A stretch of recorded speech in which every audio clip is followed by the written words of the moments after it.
प्रतिपल तू नाम जप। कोई भी बड़े से बड़ा विघ्नकारी अनिष्ट तेरा मंगल नहीं कर सकता।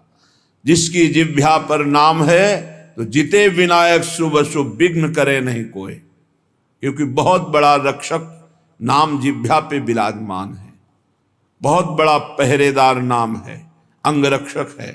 नाम पाहरू दिवस निश, रात दिन जो नाम जप करते हैं उनको किसी अन्य के भरोसे, अन्य के आश्रय, अन्य की आशा पूर्ति की चाह छोड़ देनी चाहिए।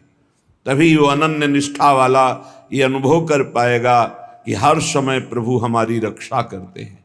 जो नाम जप करते हैं हर समय प्रभु रक्षा करते हैं। उपासक सोता है और प्रभु जागकर उसकी रक्षा करते हैं। गोस्वामी तुलसीदास जी की रामचरितमानस की कृति को गंगा जी में प्रवाहित करने के लिए दो ईर्ष्यालु गए तो देखा कि दरवाजे पर श्याम गौर जोरी राम लक्ष्मण जी धनुष बिल्कुल प्रत्यंचा खींचे हुए खड़े। भयभीत होकर दूसरे दरवाजे वहां भी देखा। भक्त चैन से सोता है और भगवान जागकर उसकी रक्षा करते हैं। विश्वास करे, बस आश्रय भरोसा दृढ़ करके छिन छिन नाम जप करे। नाम जप अगर जीवन में नहीं है तो जीवन व्यर्थ का जीवन है। छल कपट करके रुपया कमा लो, तुम्हारे किसी काम रुपया नहीं आएगा। खाओगे तो रोटी दाल ही, रुपया तो खाओगे नहीं। और भगवान चराचर को भोजन दे रहे हैं, कोई ऐसा नहीं कि भूखा हो।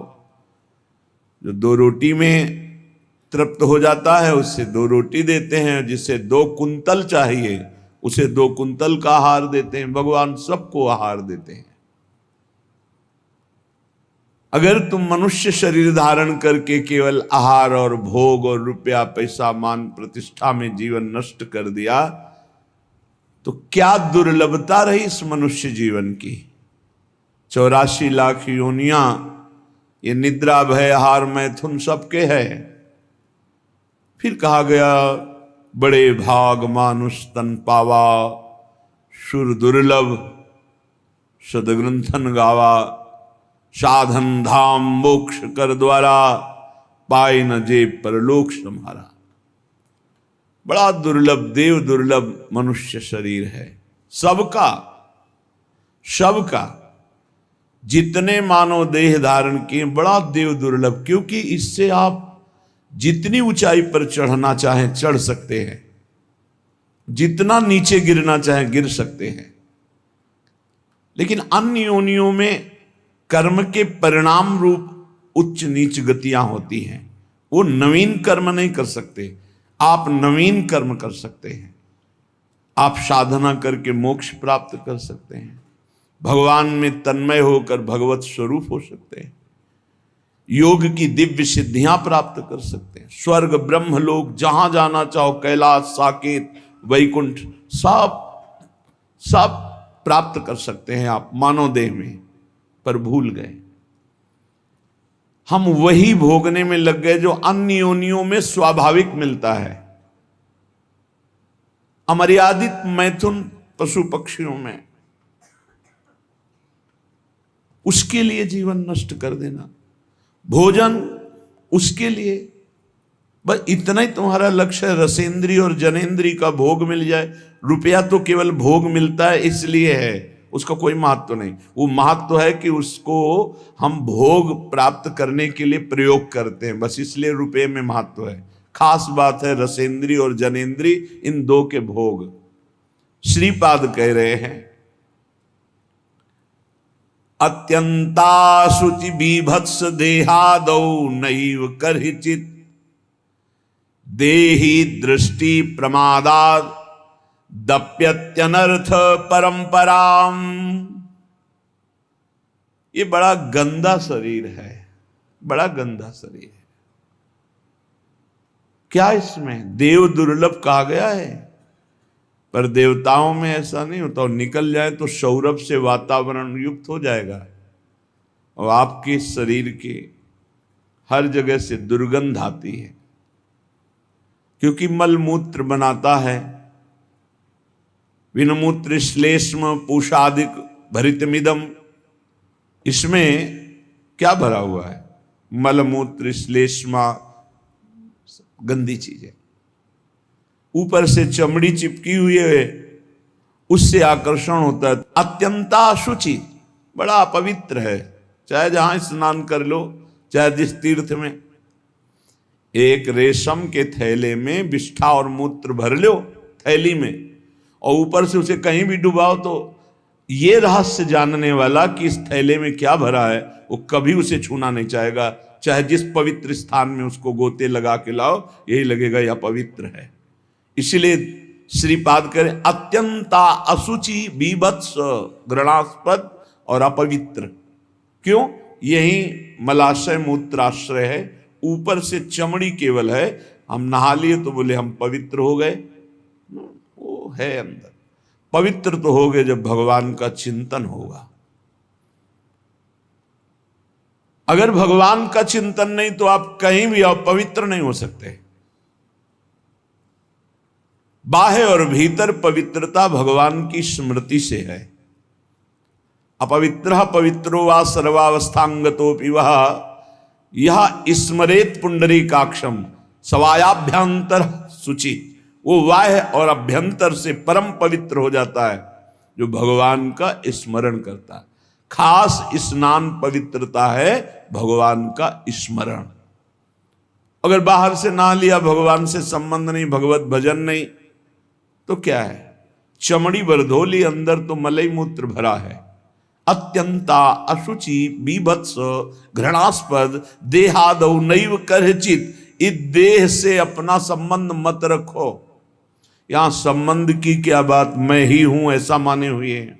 इतना जोर का संबंध है कि ये हम भूल गए कि हमारी देह है। हम ये मान लिए कि मैं ही देह हूं। देख लो आप कैसे, तो आप बोलेंगे गोरे काले स्वस्थ अस्वस्थ, तो देह का ही परिचय तो बता रहे हैं। मैं को देह में मिला दिया। मेरा तो चलो थोड़ा दूरी करके वर्णन हुआ, लेकिन मैं ही शरीर हूं, बस यही भावना। कितना घोर अज्ञान अंधकार छा गया। कह रहे देहादौ नैव करचित। इस देह में मैंपन भूल करके भी मत करो, नहीं तो नष्ट हो जाओगे। क्या नष्ट हो जाओगे?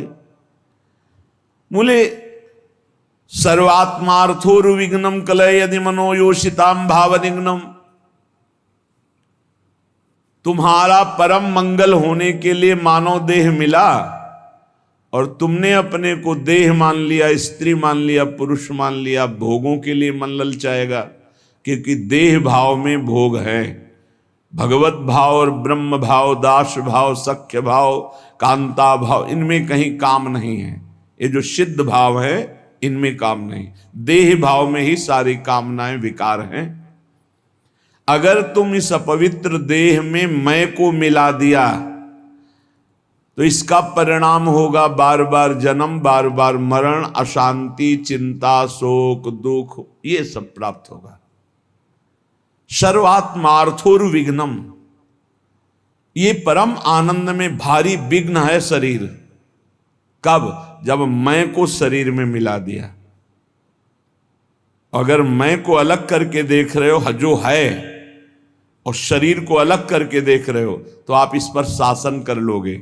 नहीं, ये गलत आचरण है, नहीं होने दूंगा। और मैं जब शरीर बन जाओगे तो आपको सुख बुद्धि होने के कारण ये ज्ञान होने पर भी कि ये गलत है, आप नहीं रोक पाएंगे। सर्वात्मार्थोर्विघ्नम, केवल विघ्न ही विघ्न होगा, भारी दोष।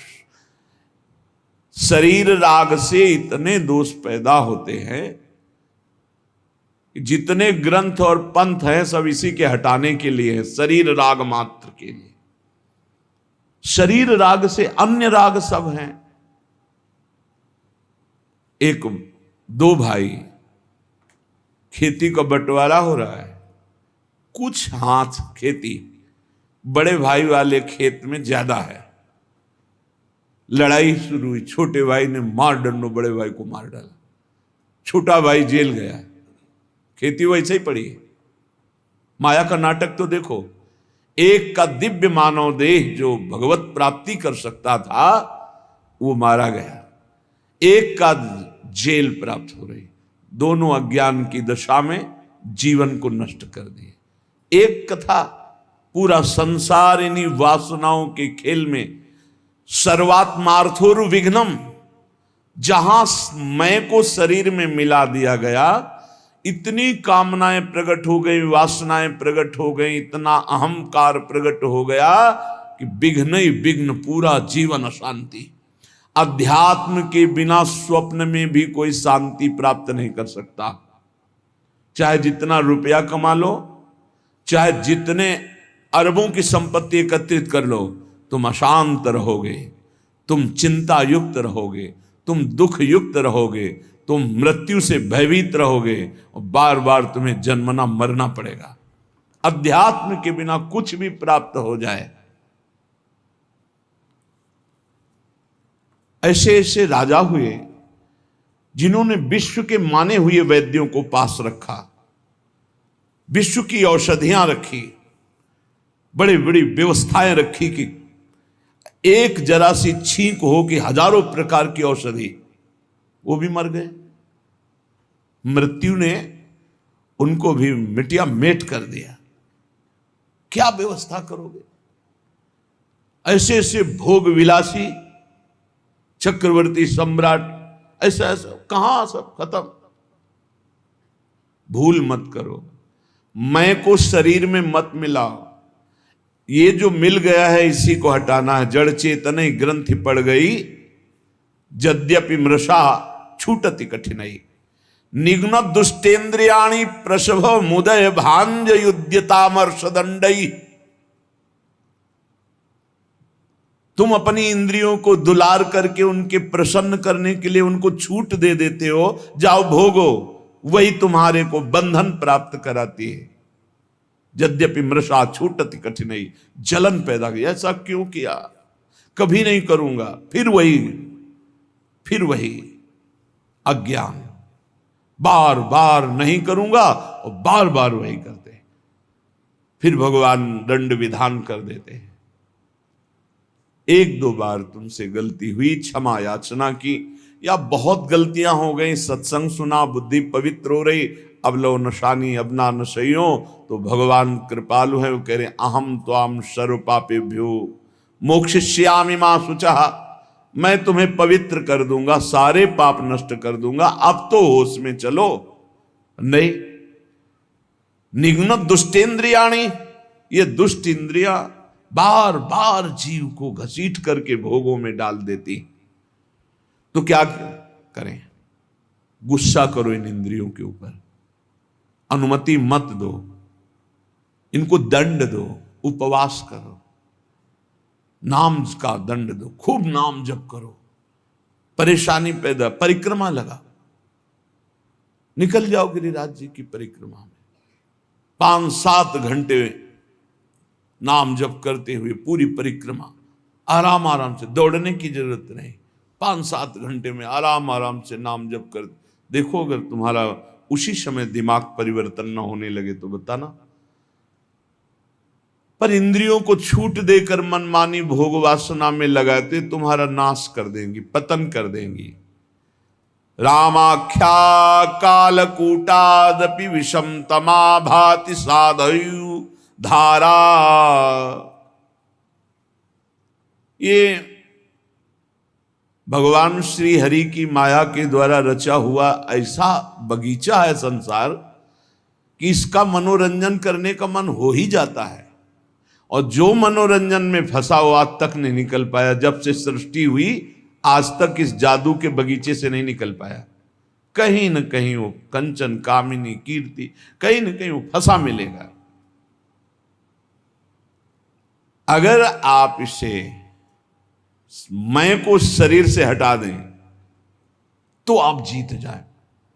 जब तक अपने को पुरुष स्त्री मानेंगे, मैं को शरीर में मिलाए रखे, तब तक कुछ भी साधन कर लो, सवाल हल नहीं होगा। और ये होता है स्वीकृति से। स्वीकृति से बड़ा परिवर्तन सूक्ष्म शरीर पर पड़ता है आपकी स्वीकृति का। जैसे हम पहले सन्यास में थे तो स्वीकृति हो गई कि अब सन्यासी, तो स्वप्न में अपने को सन्यासी ही देखते थे।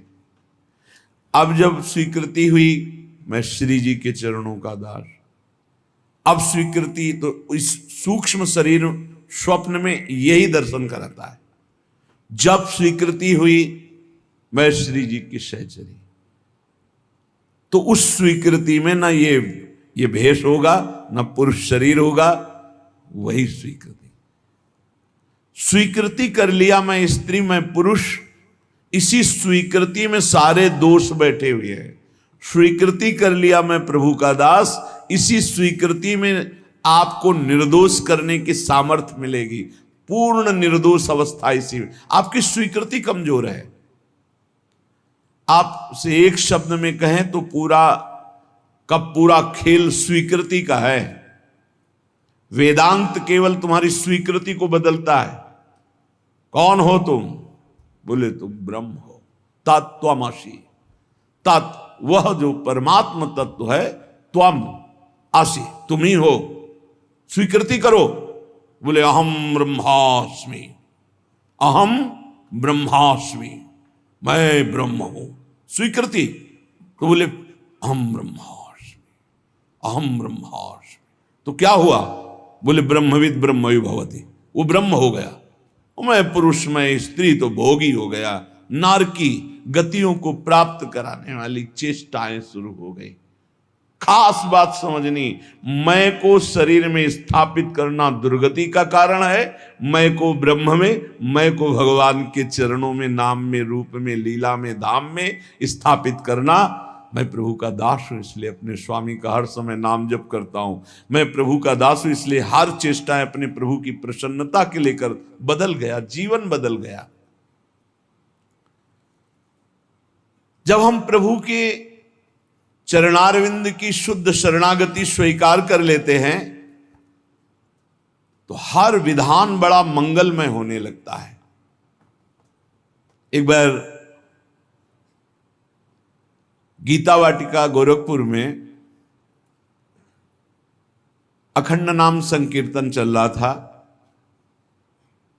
पूज्य भाई जी श्री हनुमान प्रसाद पोद्दार जी महाराज की कृपा से बहुत ही मांगलिक दिन कट रहे थे। भगवत चर्चा हो रही, अखंड नाम कीर्तन हो रहा, बड़े बड़े महापुरुष आ रहे हैं। तो बहुत से संत महात्मा भी वहीं विराजमान थे। पूरा मांगलिक, एक मिनट भी कहीं 24 घंटे में कोई प्रपंच वार्ता नहीं। गीता वाटिका में पूज्य बाबा, राधा बाबा और भाई जी महाराज। रात का समय 50 फूस की झोपड़ियां बनाई गई थी जिनमें बड़े बड़े संत महात्मा आकर रुके हुए थे। तो लालटेन टंगी थी। लालटेन से कब क्या कैसा हुआ, घटना कैसे घटी, झोपड़ी में लालटेन टंगी है, कैसे क्या हुआ कि वो लालटेन गिरी, तेल फैला, उसमें आग फैली, वो झोपड़ी में लगी, एक झोपड़ी से दूसरी झोपड़ी, और सब संत महात्मा साधक झोपड़ियों में शयन कर हाहाकार मच गया। जल्दी जल्दी जो निकल पाए नहीं, कूद करके लोग कंबल हाथ से ढक कर जो सो रहे थे उनको उठाकर बाहर लाए। बड़ा हाहाकार मच गया। प्रचंड अग्निदेव ने रूप धारण किया। सब झोपड़ी तंबू सब खाक हो गई, राख हो गई। बहुत सी सामग्री हो। अब जो संसारिक लोग हैं, भक्ति के आकर्षण से आए हुए हैं, उनका देखो कीर्तन और भक्ति का ये स्वरूप। भाई जी के कान तक आवाज पहुंची। भाई जी ने कहा अग्नि का आवाहन किया जाता है, आहुतियां दी जाती हैं। अग्नि साक्षात भगवान है। हमने तो आवाहन भी नहीं किया मेरे भगवान इस रूप में आकर के, आहुति भी नहीं दी, अपने आप आकर भोग स्वीकार कर लिया। भक्ति की दृष्टि क्या है? मेरे भगवान पधारे हैं। भाई जी ने कहा कि कल जो आग लगी, तुम लोगों को आग दिखाई दे रही, मेरे को मेरे भगवान दिखाई दे रहे हैं। मुझे स्पष्ट दिखाई दे रहा मेरे कीर्तन, मेरे भगवत चर्चा करने से भगवान अग्नि रूप धारण करके आनंद उल्लास से युक्त होकर के ये भोग स्वीकार किया। मुझे इस घटना में भगवान की कृपा दिखाई दे रही कि भगवान ने किसी का एक रोम भी नहीं झुलसाया, नहीं तो बहुतों के शरीर पूरे हो सकते थे, एक भी व्यक्ति नहीं मरा। और ये मेरी ही बात नहीं है, जो भगवान का शरणागत है उसको ऐसा ही अनुभव होता है कि भगवान की बड़ी कृपा हुई। नामदेव जी महाराज की कुटिया में आग लग गई, पूरा घर जल रहा था, लोग दौड़े, कुछ कंबल कुछ वस्त्र आदि जो वस्तुएं निकाल पाए बकाया सब जल गया था। नामदेव जी कीर्तन में मगन थे, कहीं एकांत में जब आए तो लोगों ने कहा बड़ी मुश्किल से ये वस्तुएं बचा पाए और तो सब जल।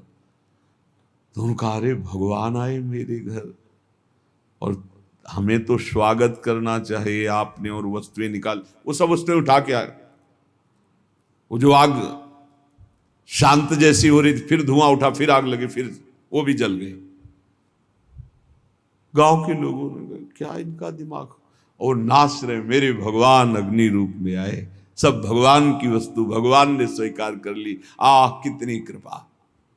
सर्दी का समय था, आधी रात के बाद उसी राख में लेटे भगवान ने स्वयं गरुण जी के द्वारा मंगाए हुई दिव्य दिव्य लताएं औषधियों से ऐसा सुगंधित पूरा वातावरण सुगंधित। लोग सुबह आए, देखे नामदेव जी की सुंदर कुटिया बनी हुई और सौरभ से वो भगवान स्वयं, और भगवान ने अपना ऊपरी वस्त्र से नामदेव जी को उड़ा दिया था। उससे जान गए थे कि ये सब भगवान का किया हुआ है। दोनों में राजी हैं, आग रूप में आए, भस्म कर दिया, जय हो। आप आकर के ऐसा निर्माण, जय हो आपकी, जोई जोई प्यारो करे सोई। लोगों ने कहा महाराज रातों रात इतना सुंदर तरण का महल बन गया एकदम, और इतनी सुगंधित, इतना आकर्षण, हम भी बनवाना चाहते हैं। बोले हाँ, हमारा कारीगर बड़ा महंगा है। कितना रुपया लेगा? बोले जितना है सब जला दो, उसके बाद वो आएगा। अपने घर फूंक तमाशा देखे तब हमारा कारीगर आता है, एक भी नहीं बचना चाहिए। आसक्ति और राग का विषय। भाई जी महाराज बोले जो उपासक सर्वतोभावेन भगवान को समर्पित है, चाहे वो भक्त हो या ज्ञानी हो, वो हर घटना में निश्चल और भगवत कृपा को देखता रहता है, और वास्तविक भगवत कृपा होती है। याज्ञवल्क्य जी जनकपुरी जब आते तो वेदांत चर्चा बहुत सुंदर होती। तो जब याज्ञवल्क्य जी आते तो बड़े बड़े ऋषि मुनि साधक सिद्ध सब उपस्थित होते कि जरूर कोई न कोई गूढ़ चर्चा होगी। पर जब तक जनक जी नहीं आते थे तब तक वो चर्चा नहीं शुरू करते थे, पूरी सभा भरिए इंतजार करते। जब जनक जी आते तब चर्चा। तो कई ऐसे महापुरुष जिनको लगा कि ठीक है जनक जी विदेह राज हैं, पर ऐसा नहीं कि और किसी की ज्ञान में स्थिति नहीं। जब तक जनक जी नहीं आते तब तक तो कहा कि अन्य श्रोता भी तो हैं याज्ञवल्क्य जी से, पर आप जब जनक जी आते हैं तभी शुरू करते हैं आप चर्चा। क्या हम ऐसा समझ सकते हैं कि आपकी ममता जनक जी पर है? क्योंकि समता में तो जब सब बैठे हैं तो शुरू कर देना चाहिए। जब जनक जी आएंगे तभी तो हम क्या है समझ सकते हैं क्योंकि ज्ञान से भरपूर बड़े बड़े ब्रह्म ऋषि बैठे रहते हैं। ऐसा नहीं कि जो जनक जी को ज्ञान और किसी को है ही नहीं। तो इसका मतलब लगता है याज्ञवल्क्य जी के अंदर कहीं ना कहीं ममता है, कहीं ना कहीं मोह है जनक जी के प्रति। परम योगी याज्ञवल्क्य जी थे। उन्होंने एक दिन सत्संग चल रहा था, पूरी जनकपुरी में आग लगा दी योग बल से। सूचना आई जनक जी, महाराज की जय हो, पूरे मिथिला नगरी आसपास से अग्नि से घिर चुकी है, जल्दी जल्दी भागो। जो जनकपुर वासी थे वो तो भागे, आसपास बिल्कुल नजदीक अग्नि आ चुकी थी, वो योग बल से लगी हुई थी। जो ऋषि मुनि थे अपने अपने आप, कोई ब्राग चर्म, कोई हिरण का चर्म बिछाए हुए, जो मृग चर्म, कोई कुशा, कोई कंबल, सब अपने अपने समेटे याज्ञवल्क्य जी यथावत चर्चा कर रहे हैं। कोई भागा इधर, कोई उधर भागा, कोई भी वहां नहीं था, केवल जनक जी बैठे थे। बार बार मंत्री आदि, महाराज राजमहल में भी आग लग चुकी है, लगभग पूरा राजमहल जल चुका है, आप महाराज सुरक्षित होइए, आप हटिए यहां से। शांत मुद्रा में बैठे याज्ञवल्क्य जी का प्रवचन चल रहा, केवल जनक जी सुन रहे। सर्वथा निश्चिंत भाव से वो कथा करते जा रहे और वो सुनते जा रहे, स्थिर बैठे रहे जनक जी।